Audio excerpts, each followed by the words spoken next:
Do you want to say who you're voting for?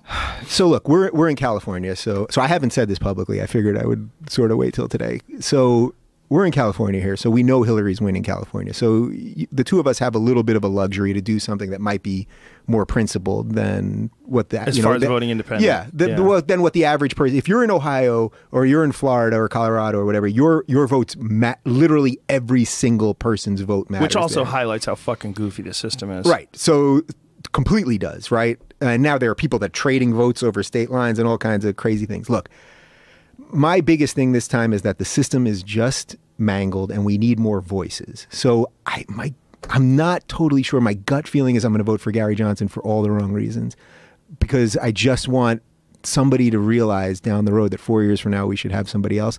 But I think you can make equally strong cases for Trump and for Hillary, and equally wrong cases for both of them. Yeah. Because it's funny. I'll ask you the same question, but just from what we've talked about here, my sense is you're going to vote for Hillary in the most begrudging possible way. I don't think I am. If I was going to vote for Hillary,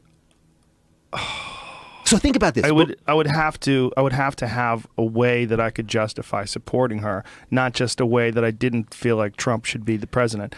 It's in my mind, for the system, it's far better if it's not even that it doesn't make sense.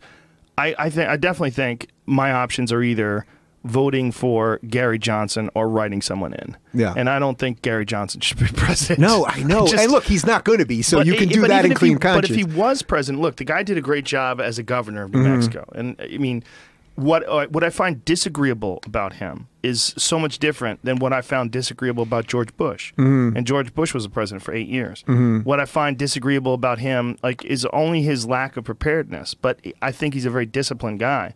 I just don't think he prepared well enough about foreign policy and about a lot of other issues. And I also think the pressure of the national media and the spotlight of that and was the gotcha. something uniquely, the gotcha journalism is something unique that he had not experienced before.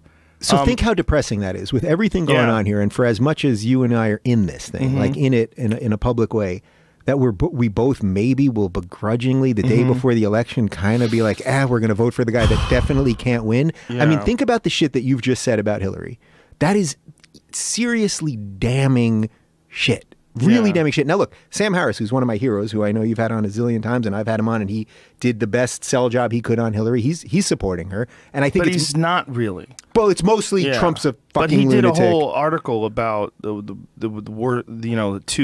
best of two evils. I mean, not a whole article, a whole podcast about it. Right. And I think he makes some good points about that. He absolutely does. And look, I hold him as high as I can hold another person. But I think that maybe the best way this could go down is that if you're really afraid of what could happen with Trump, that it's just like the rules have just changed forever, and that just doesn't sound right, that Trump would be president of the United States, this reality TV star. If you're really, really afraid of that, I think the best argument for Clinton then would be that get her in, the system basically keeps chugging along, and then good liberals and decent conservatives and libertarians and the people that really aren't on the fringes that are dragging everybody apart, you know what I mean? Like the real regressive left people and the real alt-right people, but everyone else kind of comes together and says, we're going to change things over the next couple of years. And I'm giving you real, like, kind of pie in the sky, like, let's try to spin this positively stuff. Like ABC after school special. Yeah, like that's really what I'm giving you right now, because I got nothing left with one day to go in this fucking thing. But that's what I would say, is that it's become obvious to me over the course of this, the average conservative, who I may disagree with on taxes or abortion or whatever, they're not my enemy. They're not, as a liberal, they're not my enemy. And we have to find room to be okay with other people. This whole election is just a result of not being okay, of demonizing everybody to the point that they're evil. And then what did we end up with? We got this. So the best argument for Hillary, I think, is let her have 4 years. The whole thing's going to be scandal-ridden no matter what. She's going to. This is about not letting people just do their own thing? Like that's a big part of what this is? What do you mean? When you say, explain what you just said about the whole reason why we're in this. We're in this position because because over the last however long, because of cable news, because of Twitter, because of all of that, everyone caters their news to themselves and then demonizes everybody else. Right. So everyone on the right will tell you that they're all libtard, leftist, socialist, Marxist, blah, blah, blah. And everyone on the left will tell you that they're all racist, white supremacist Nazis. Yeah. And it's like neither one of those things are true. And there could be, it's like when people argue about abortion, and it's like everyone on the left will say that the people on the right, they're against abortion, they hate women. And people on the right will say that people on the left are for abortion, so they hate babies. And guess what?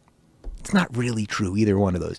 You got to realize that there's much more in common that we all have. I know you know this, like obviously, like that's not rocket science. And we have to realize that people can have different political opinions and that you can still find some room. There is some place. Democrats and Republicans used to work together. Yeah, so, well, civility and just the common bond of being American and being so incredibly fortunate to be born on this awesome patch of dirt. Yeah. I mean, that's really what we are. We're the lottery winners when it comes to the world. Yeah. I mean, a lot of people disagree. Fuck you, Canada's better. There's a lot of people, but, they're But we Canadian. just ignore them. Yeah. They're nice folks. That's where I would live. If I didn't live here, I'd live in Canada or Australia. Those are my two spots. Well,